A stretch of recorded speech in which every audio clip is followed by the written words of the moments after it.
Hi guys, how to reset age group on Roblox. Now open the Roblox app and tap the three dots, more icon. In the bottom right corner, scroll down and select settings. Now this first step is quick, but don't rush past it. Tap on account info at the top of the list. This opens your personal profile settings.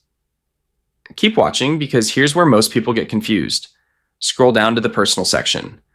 Next to your age group, click the reset button. And here's the warning. This can usually only be done once, so make sure this is the step you actually want to take. A pop-up will appear explaining the age check reset. Click continue to proceed to the verification screen. This is the point of no return, so double check before tapping. Click continue with camera. Now you'll need to center your face in the circle for a 3D face scan.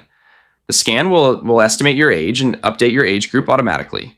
Keep your face still and in good lighting or it might fail.